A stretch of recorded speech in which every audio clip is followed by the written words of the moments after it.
The words hung in the air like smoke, curling and choking. The girls were right, Ethan. You're worse than my ex. Sarah's voice, usually soft as a summer breeze, sliced through the quiet of our kitchen, her eyes glinting with something I didn't recognize, disdain maybe, or pity.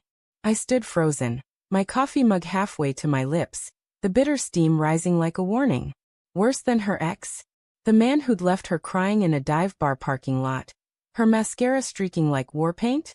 The accusation landed like a fist, and I didn't know whether to laugh or shatter the mug against the counter. Our home, a cozy split level we'd painted blue to match her eyes, felt alien in that moment. The hum of the fridge, the faint ticking of the clock above the sink, it all amplified the silence that followed her words. I set the mug down, the clink against the granite too loud. What girls, Sarah? My voice was steady, but my chest tightened, a coil winding tighter with every breath. She didn't answer, just turned to the window, her silhouette framed against the dawn's gray light.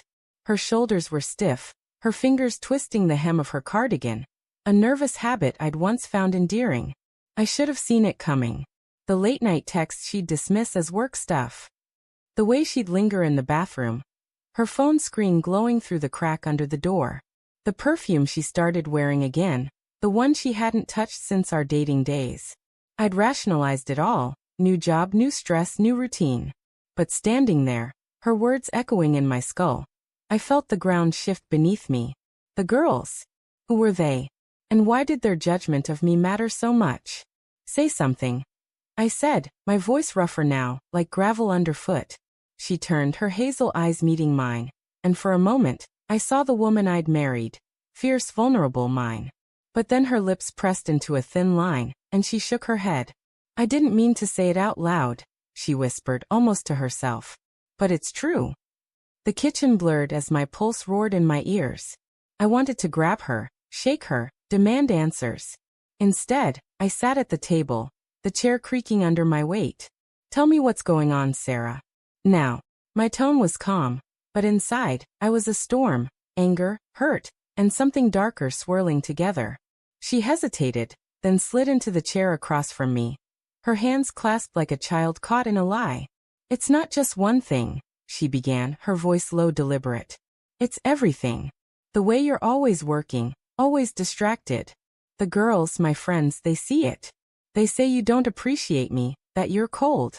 Like he was. Her ex again. The ghost who'd haunted our early years, the one I'd sworn I'd never resemble. I leaned forward, my knuckles whitening against the table's edge. And you believe them? I asked, my words sharp enough to cut. She flinched, but her gaze didn't waver. Sometimes, she said. Sometimes I do. The confession wasn't the betrayal, not yet. It was the seed, planted months ago, maybe years. I thought of her friends, the ones I'd never quite clicked with. Jess, with her sharp laugh and sharper opinions. Mia, who'd always seemed too interested in Sarah's life, her questions probing like a scalpel. I'd brushed them off as protective, maybe jealous. But now, their voices echoed in Sarah's words, and I wondered how long they'd been whispering in her ear. That night, I couldn't sleep. The bed felt too big, her side empty as she claimed a headache and retreated to the guest room. I stared at the ceiling, replaying every moment of our 5 years together. The late-night talks, her head on my chest. The way she'd laugh at my terrible puns, her eyes crinkling like crumpled paper. Had it all been a lie? Or had I missed something, some crack in the foundation I'd thought was solid? The next morning, I found her phone on the counter, unlocked, a rare oversight. My fingers hovered over it, guilt warring with curiosity. I'd never snooped before, never had reason to. But her words, those girls, gnawed at me like termites. I opened her messages, my heart pounding like a drum. The chat with Jess was at the top, a string of texts from last night. He's not like that, Sarah had written. He's just distant. Jess's reply, you deserve better, babe. You know who'd treat you right. My stomach churned. Below, a name I didn't expect, Mark. Her ex. I scrolled, each message a shard of glass. Mark had been texting her for weeks, maybe longer. I miss you, he'd written. I was a fool to let you go.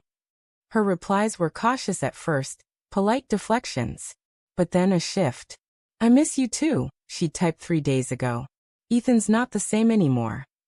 My vision blurred, not from tears but from rage, raw and searing. I set the phone down, my hands shaking, and when Sarah walked in, her eyes widened at the sight of me. "You're talking to him," I said, not a question. Her face crumpled, but she didn't deny it. "It's not what you think," she said, her voice trembling. "He reached out and I didn't know how to handle it." I laughed, a bitter sound that echoed in the quiet. "Didn't know how to handle it? You told him you miss him, Sarah. You told your friends I'm worse than him." She stepped closer, her hands outstretched, but I backed away. "I didn't mean it like that," she said, tears welling. "I was just confused. They kept saying you're not good for me, and I started to wonder." "Wonder what?" I snapped. "If you made a mistake marrying me?"